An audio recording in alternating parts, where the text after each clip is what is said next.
est là aujourd'hui pour inaugurer le fameux nouveau panneau du Parc des Chaumes, qui est en lien avec une collaboration de différents acteurs depuis maintenant 3 ans, depuis la naissance de Cybèle Chaume, où on a commencé à travailler sur le parc. Et donc on s'est dit qu'une nouvelle signalétique pouvait être aussi intéressante pour justement expliquer ce qui se passe dans le parc, ce qui s'y passait et ce qui va s'y passer. Puis l'occasion de redonner du sens à ce panneau et de remettre en avant aussi le refuge LPO qui est présent aussi sur ce parc. Donc ce tableau a été, on va dire, la collaboration de nombreuses personnes. Donc je remercie l'association Cybèle Chaume qui a participé, Clara, la graphiste qui nous a aidé à confectionner le panneau. Un grand merci aussi au lycée des Chaumes avec l'intervention de Monsieur Terrien et de ses classes qui ont vraiment créé le fond du panneau. Je remercie aussi du coup l'association Traverse qui a participé aussi et donc le refuge LPO avec lequel on a travaillé aussi en lien et évidemment les agents de la ville qui ont fait la confection finale avec un partenaire, un imprimeur pour pouvoir refaire ce panneau. Par rapport à la collaboration, effectivement, l'idée c'était d'avoir des informations. On ne peut pas tout mettre sur un panneau, donc l'idée c'était de souligner que le parc est un espace commun, qui est un espace à la fois habité, protégé et qu'il appartient à tous de sauvegarder, de faire attention. On ne pouvait pas tout mettre sur le panneau, donc vous verrez, il y a un renvoi de l'autre côté sur le site de Cybèle Chaume pour pouvoir avoir des informations complémentaires. Donc je vous invite à aller sur le site de Cybèle Chaume, qui permettra d'avoir des informations complémentaires sur d'autres espèces, sur la géologie du parc et sur l'esprit qui nous anime avec la ville d'Avallon pour prendre soin du parc et vraiment être dans une continuité de développement, de préservation, de durabilité des essences, de vraiment favoriser de la repousse naturelle, en plus d'actions de plantation. Et je voulais vraiment remercier particulièrement Clément Fournier qui est secrétaire de Cybèle Chaume, qui entre autres a des talents de dessinateur et qu'on a sollicité pour le graphisme et de ce bel arbre, parce qu'on voulait que ce soit vraiment un symbole. Et puis derrière, il a également fait le plan du parc. C'était un challenge intéressant pour moi qui est plus dessinateur, qui n'a pas beaucoup touché la couleur jusqu'à présent.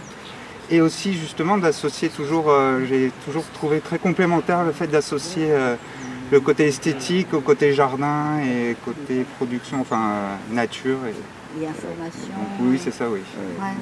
Alors avec plein de petits détails. Un petit côté artistique à tout ce qui est message, tableau d'information. Le résultat témoigne du plaisir que tu as pris à participer au graphisme de panneaux. Et on peut vraiment remercier le travail des élèves du lycée des Chaumes qui ont vraiment confectionné tout le fond. Ça a été leur projet pédagogique de l'année.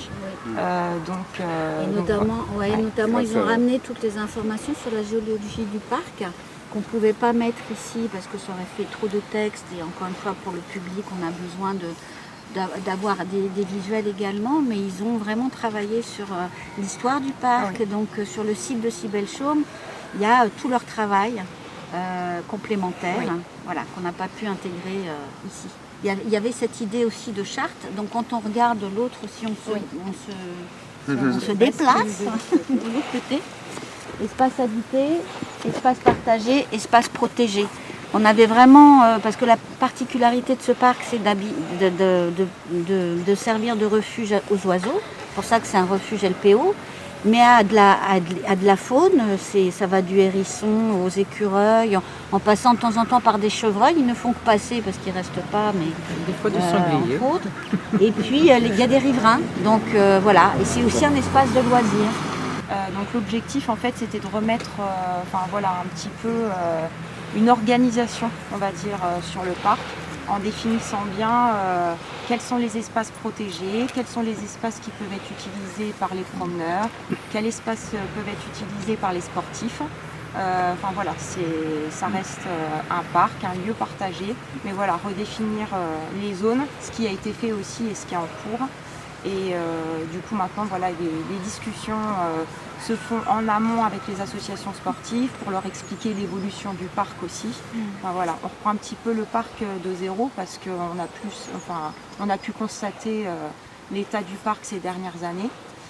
C'était une réelle inquiétude, comme le reste de la forêt, on va dire, hein, parce que c'est, on va dire, une micro-forêt à la base.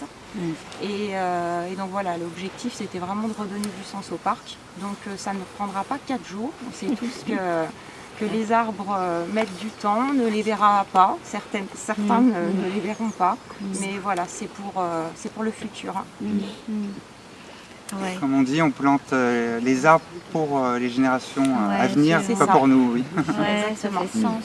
Avec cette idée d'accompagner les repousses naturelles, tout en complétant avec des plantations, tout en montrant au public, voilà, c'est chacun peut y participer en intelligence, à respecter un lieu qui est vivant.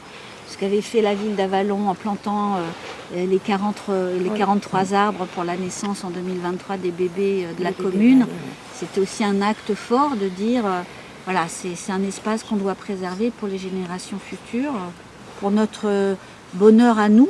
On sait très bien que la nature fait du bien à tous, mais aussi pour les générations futures. Donc cette sensibilisation, elle est importante, elle est vraiment importante.